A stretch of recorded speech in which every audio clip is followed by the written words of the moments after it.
لیکن میں نے پہلی دفعہ جب میری جنرل باجوہ سے میرے 3.5 سال گزرے ہیں، پہلی دفعہ میں نے ریئلائز کیا کہ یہ کتنی بڑی میری کمزوری ہے، کیونکہ میں اس کو ٹرسٹ کر لیتا تھا. جو جنرل باجوہ کہتا تھا میں کہا ہاں ہم دونوں ملک کے لیے ہیں، اسٹیبلشمنٹ ہے، فوج ہے، ہمارے انٹرسٹ ایک ہی ہے کہ ملک کو بچانا ہے. مجھے یہ پتہ ہی نہیں تھا کہ کس طرح میرے سے دھوکے دیے گئے، جھوٹ بولے گئے. یعنی ہم آخری دنوں میں بھی جب ہمیں پتا تھا کہ یہ سازش چل رہی ہے، مجھے آئی بی کی رپورٹ آ رہی تھی کہ گیم چل رہی ہے. اب آئی بی والا سٹیٹمنٹ دے گا میں نے کوئی رپورٹ نہیں دی تھی، اس سے بھی نکلوا لیں گے تھوڑے دنوں میں. وہ کیا بےچارے نکالیں گے، وہ بےچارا وہ بھی مجھے ڈر ڈر کے کہتا تھا چیزیں بتانی شروع کر کے. مجھے وہ رائٹنگ میں نہیں دیتا تھا، مجھے خود آ کے بتاتا تھا کہ پتہ نہ چل جائے.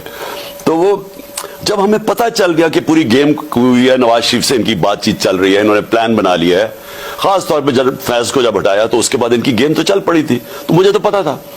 میں جب جنرل باجوہ سے پوچھوں ہو ہی نہیں سکتا، ہم تو کنٹینیوٹی چاہتے ہیں، ہمیں تو یہ.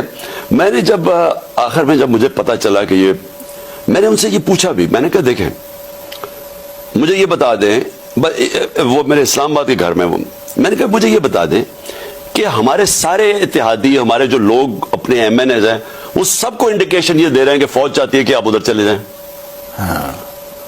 تو میں نے، اور وہ ہمیں کہہ رہے ہیں کہ، اور آپ ہمیں کہہ رہے ہیں کہ نہیں ہم نیوٹرل ہیں، وہ ہمیں کہہ رہے ہیں کہ ادھر چلے جائیں.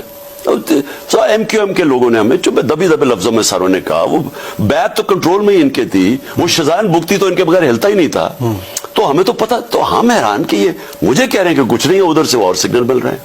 میں نے ان کو کہا کہ یہ سمجھ جائیں کہ اگر آپ نے اس وقت گورنمنٹ کو ہٹا دیا اور پولیٹیکل انسٹیبلٹی آ گئی تو میں آپ کو بتا رہا ہوں کہ کوئی نہیں سنبھال سکے گا آپ کی اکانومی کو، اور خاص طور پہ یہ چور تو نہیں سنبھال سکے گے.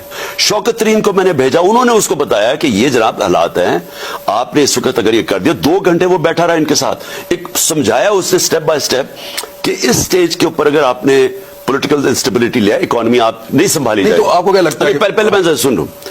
اس کو بھی کہا کہ فکر ہی نہ کرو، کنٹینیوٹی رہے گی. اچھا. مجھے بھی کہا فکر پہ. میں نے ان کو پھر ایک دن کہا، میں نے کہا دیکھیں مجھے یہ پتا ہے کہ اب ہمیں سارا واضح ہو گیا کہ آپ نیوٹرل نہیں ہیں، آپ ان کی طرف کہہ رہے ہیں کہ ادھر چلے جائیں. تو میں نے ان کو کہا مجھے کلیئر کر دیں. میں نے کہا میرے سے یہ اب نہ کریں کہ یہ ہم آپ کے ساتھ بھی ہیں، اور میں نے کہا کلیئر کر دیں آپ ادھر ہیں یا ادھر ہیں. اگر آپ نہیں ہیں تو پھر میں اور بڑی اسٹریٹجی ہے، اگر ہیں تو اور اسٹریٹجی. تو انہوں نے کہا وہ کون سی اسٹریٹجی؟ میں نے کہا میں اپنے لوگوں کے پاس جاؤں گا. میں نے ان کو کہا کہ میں ایک جمہوریت میں ماننے والا چاہتے تھے کہ وہ آپ کے ساتھ آئیں، یعنی ان کا تو کام ہی کوئی نہیں ہے، پولیٹکس میں ہونا ہی نہیں چاہیے. میں یہ کہہ رہا ہوں ساتھ نہیں آئے کہ یہ آپ جو ان کو ساروں کو کہہ رہے ہیں کہ ادھر چلے جائیں. اچا ٹھیک ہے، ہمارا یہ جو رجیم چینج، آپ یہ کہتے کھل کے آ جائیں. میں کہا مجھے بتا دیں کہ اگر آپ نے فیصلہ کر ہی لیا ہے تو پھر میں نے ساری زندگی کیا، میں تو عوام کے کندھوں پہ آؤں. مجھے تو کسی ملٹری نرسری میں نہیں کسی نے پالا تھا نا. بھٹو کو ہمیں پتا ہے کدھر تھا، وہ ڈیڈی کہتا تھا ایوب خان کو. مجھے اس کا پتا ہے کہ یہ نواز شریف کو تو جنرل جیلانی نے پالا تھا. میں تو 22 سال اپنی محنت کر کے آؤں، نیچے سے پبلک کو لے کے آؤں. تو میں کہا میں واپس پبلک میں چلا جاؤں گا. میں نے ان کو یہ کہا فکر ہی نہ کرو، ہم تو کنٹینیوٹی چاہتے ہیں، ہم تو آپ کے ساتھ ہیں. تو جنرل باجوہ نے میڈیا کو بھی کہا کہ میں سب کو گولیاں دیتا تھا. اور بعد میں پتا چلا کہ میں اکیلا نہیں تھا جس کو لال بتی کے پیچھے لگائے ہوئے تھے، اور بھی بڑے لگائے ہوئے تھے، اور خاص طور پہ ان کے اپنے کولیگز کو بھی. مونس الائی کو غلط فہمی ہے اس بارے میں کہ اسٹیبلشمنٹ نیوٹرل ہے یا اسٹیبلشمنٹ آپ کے ساتھ کھڑی تھی جب آپ کی حکومت جا رہی تھی؟ دیکھیں مونس کا یا کوئی مجبوری ہے؟ نہیں، مونس الائی کا بالکل علیحدہ ایکسپیرینس ہوا ہوگا.